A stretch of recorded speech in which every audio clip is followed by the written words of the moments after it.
सुबह ऑफिस के लिए निकल रही थी कि फोन बज पड़ा। फोन प्रशांत का था।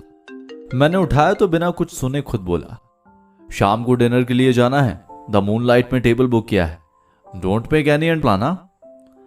कुछ जवाब देती उससे पहले ही उसने फोन रख दिया।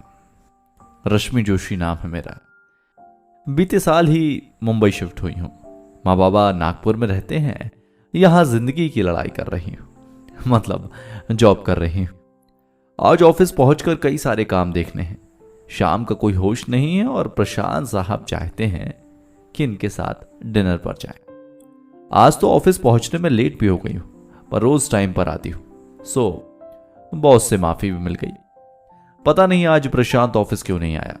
सोच ही रही थी कि सामने से आते प्रशांत ने शाम के डिनर का रिमाइंडर दिया और सीधे बॉस के रूम में चला गया और मैं अपने काम में लग गई। अच्छा वक्त बीता है मेरा प्रशांत के साथ। जब नया नया ज्वाइन किया था तब प्रशांत ने ही मुंबई में सेट होने में मेरी मदद कराई थी।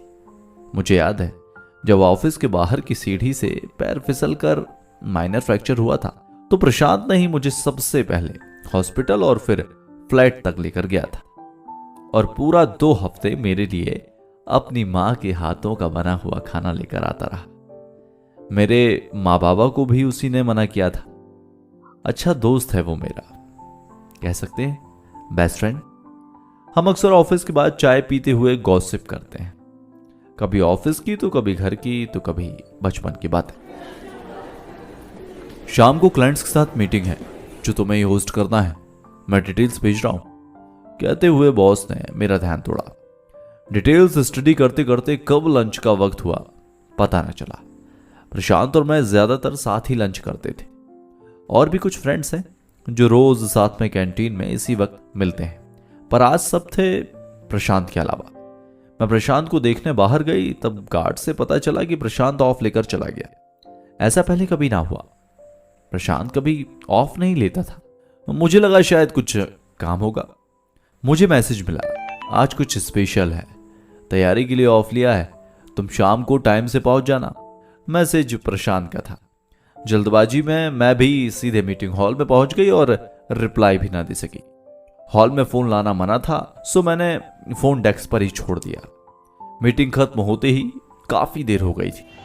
डेस्टिनेशन तक पहुंचते पहुंचते बहुत देर हो गई। इस बीच मैंने प्रशांत को कॉल करने को फोन देखा तो फोन भी डिस्चार्ज था। अजीब ही तरीके का इत्तेफाक घट रहा था। मुझे विश्वास हो गया था कि प्रशांत काफी गुस्सा होगा। पहुंची तो देखा प्रशांत कुछ अलग ही अंदाज में पहुंचा था। शायद ये डिनर पहले की तरह नॉर्मल नहीं था।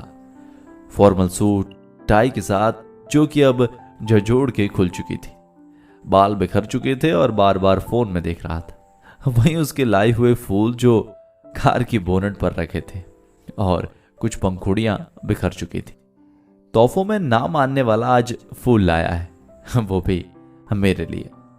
खड़े हुए सोच ही रही थी कि उसकी नजरें मुझ पर पड़ी। मैं कब से तुम्हारा वेट कर रहा था, ना कॉल का जवाब दिया, ना डेस्क का लैंडलाइन कोई आंसर कर रहा था। पिछले 2 घंटे से यही सोच रहा हूं, तुम आओगी भी या नहीं।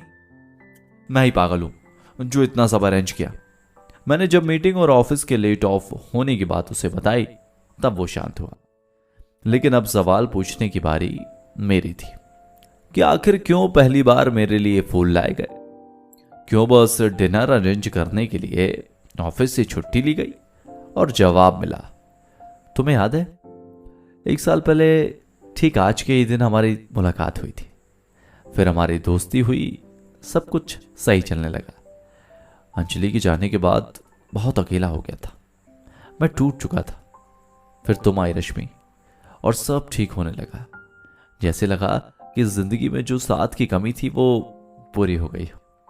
मैं बस आज के दिन का इंतजार कर रहा था। दोस्ती की इस सालगिरह पर मैं अपने रिश्ते को आगे ले जाना चाहता हूं रश्मि, तुम्हारे साथ जीना चाहता हूं, रिश्ते को एक नाम देना चाहता हूं। बस आज इस बात की तैयारी की थी। फूल आया था तुम्हारे लिए, तुम्हें स्पेशल फील कराना चाहता था। कहते हुए पहली बार आज उसकी आंखों में आंसू का कोई कतरा चमक रहा था। उसे सुनते सुनते कब मेरे आंसू चेहरे से होकर गुजर गए पता न चला। तुम ऐसा कैसे कह सकते हो? तुम्हें तो मेरा पिछला जीवन पता है ना। तुम तो जानते हो मैं बिना अपनी पूरी बात किए वहां से निकल गई। पूरी रात प्रशांत की बातें मेरी कानों में गूंजती रही, मानो ऐसा पहले भी हुआ हो। वो रोहित का मुझे शादी के लिए पूछना, वो कुछ समय का प्यार, जबरदस्ती परिवार को मनाना, फिर शादी और फिर तलाक। सुबह तक आंखें सूज चुकी थीं, तकिया दोनों ओर से गीला था, मन अब भी अशांत था। क्या जवाब दूंगी प्रशांत को? दोस्ती तोड़ लूं? क्या ऑफिस न जाऊं कुछ दिन? क्या नौकरी छोड़ दूं? क्या प्रशांत भी मेरे साथ वैसे ही बर्ताव? नहीं नहीं, प्रशांत ऐसा नहीं करेगा। फिर क्या करूं? हां कहूं? नहीं, जिंदगी में मैं दोबारा वो सब नहीं सह पाऊंगी। बस इन्हीं विचार में मन उलझा पड़ा था और मेरा ज़मीर बार बार मुझे झंझोड़ रहा था।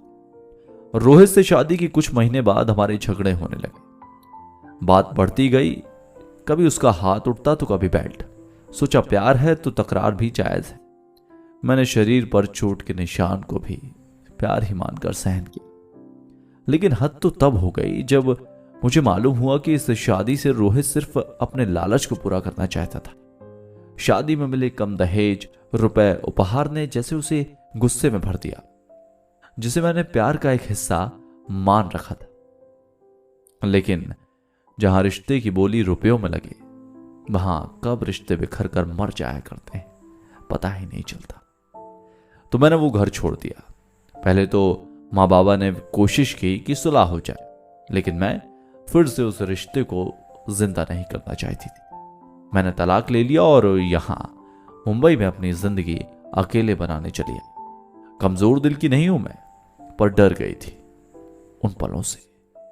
तभी सोच लिया था खुद पर और किसी का अधिकार नहीं दे पाऊंगी। ये सारी बातें तो प्रशांत भी जानता है, पर फिर कैसे? बस यही सब सवाल मेरे मन में घूम रहे थे। मैंने ऑफिस से अनऑफिशियली लीव ली। मन नहीं था कि प्रशांत से फिर सामना हो, लेकिन एक तरफ मेरा मन मुझे बार बार कह रहा था कि इसमें प्रशांत की क्या गलती है। जब हमारी दोस्ती हुई थी तो वो ज्यादा बात नहीं करता था, हमेशा उदास सा रहता।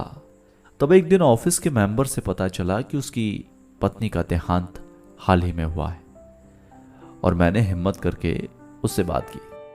तब पता चला कि 4 साल के प्यार के बाद शादी की थी, और 1 साल बाद ही एक एक्सीडेंट में अंजलि की मौत हो गई। शायद मुझे उसका दर्द अपना सा लगा और हम दोस्त बन गए। अगले दिन ऑफिस से निकलने से पहले प्रशांत का फोन आया। मैं जानता हूं कि तुम्हारी परेशानी की वजह क्या है। कल तुम ऑफिस भी नहीं आई। मैं बात करना चाहता था। खैर, तुम्हारा जवाब शायद ना है, पर मुझे आशा है कि हम अब भी दोस्त हैं। मैं कुछ कह पाती इससे पहले ही फोन कट गया। वैसे भी 1 दिन और 2 रातों में मैंने इस पर बहुत सोचा। मैं जिंदगी को एक मौका और देना चाहती थी, क्योंकि तब भी फैसला मेरा था और अब भी। क्या पता जिंदगी जीने की कोई राह दिखा दे। मायने ये नहीं रखता कि कौन हमें पसंद है, मायने ये रखता है कि हमें कौन पसंद करता है। किसी के होने या ना होने से जिंदगियां रुकती नहीं हैं, बस उसे मौका देते रहना चाहिए। यह बात मैंने ही कभी प्रशांत से कही थी। अगर मैं हमेशा मजबूत रही हूं तो आज कैसे कमजोर पड़ जाऊं?